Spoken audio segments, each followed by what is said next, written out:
as a coach, this is something that we look out for all the time is like, how deeply embedded is this person's identity in the victim mentality? Because it is hard to shift. It is not impossible to shift. Everyone has felt like a victim at any point in their life to greater circumstances. But you can always change it.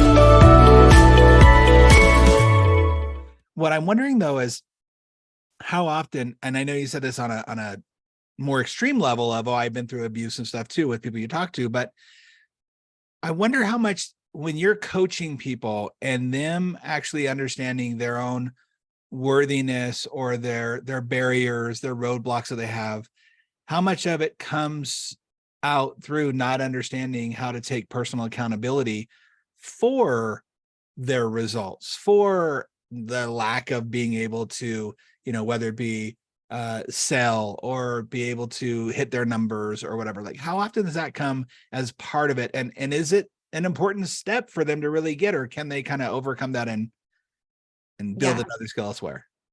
I think one of the most powerful realizations that somebody can have is that they're always at choice. And like, when I say that to people, sometimes it's triggering because they're like, well, I didn't choose to have this happen to me.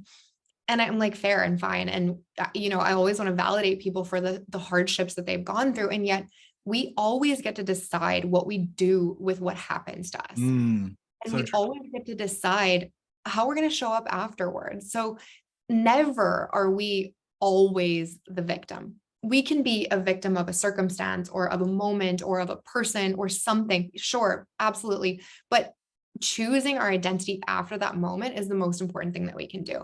And it's a choice that we all have. And I never want to come across as like being too harsh or like, insensitive, because people go through really hard things in their life. And yet it's usually the people that have been through really hard things that are able to climb to the greatest heights, because they recognize that internal strength that they have, and we all have it. And so when it comes to anything that you don't like or you don't want in your life, it takes a moment of asking yourself, what am I allowing in this situation? How am I bringing this into my life? How am I accepting it? And what can I do in order to change it? Because you always can. And if we're going to give our power away to someone else and say, this is happening to me, then all we're going to do is stay a victim our whole lives. But none of us have to be. Yeah. At a minimum, you can change your reaction to it, right? You can still be upset. You can still be indignant. You can be passive, but your reaction to it is all that's going to matter. I think it's interesting you say, when you talk to people about like, well, I'm not trying to diminish your circumstance or where you kind of were placed into, right? Some people are born in just terrible, awful situations and they didn't choose that. I get that. Mm-hmm. But when it comes to pointing the finger over at someone else, you can look at people with really, really extreme circumstances. A previous episode that we recorded with Brian Bogart, ran over by a truck when he was 7, arm severed, literally hanging in the Arizona parking lot at 110 degrees, all that stuff. Terrible, awful circumstance. And it didn't turn around right away, but eventually was able to, make some really amazing strides out of that. But what do you see as the reason why people will point fingers and say, oh, but they're special or they're different? Or even worse, like the thing I always laugh about when people say, you don't understand, my circumstance is special, right? What do you think that comes from? It's a form of protection. It's really easy to stay in victim mentality. Like that's the least amount of energy that we need to give off. It's the way that we can protect ourselves from taking any accountability. And taking accountability, especially if you kind of create an identity around things happening to you and being the victim, it's really hard to shift. And, as a coach, this is something that we look out for all the time is like, how deeply embedded is this person's identity in the victim mentality? Because it is hard to shift. It is not impossible to shift. Everyone has felt like a victim at any point in their life to greater circumstances. But you can always change it. And that's what I want people to understand, is that it's up to you and it's within your power. And the sooner you realize that, the sooner your life will change for the better, for you, not for anybody else, but for you. And as soon as we can get personal buy-in from an individual, a team member, anybody, that's the moment that things can start to shift, because it comes down to like, what do you want? And sometimes it takes people like being so sick and tired of being sick and tired that they finally do something, but it's 100% possible to get out of that mentality. So yeah, I love what you just said about like, you can do this for you, you can do this for you, but so many people get stuck in, I can't change because then they won't accept me, or they will be mad, or they get upset. Like, so this for you idea really becomes a novelty to them because they're so used to thinking about making other people happy. And what if they don't like who I am and accept me for not being a victim? Because people love to commiserate, right? People love to be around other victims. That's why we have tabloids. That's why we have, Access Hollywood, TMZ, whatever those things are, to make us all feel, oh, well, at least I'm not that, but I'm still going to soak in my victimhood.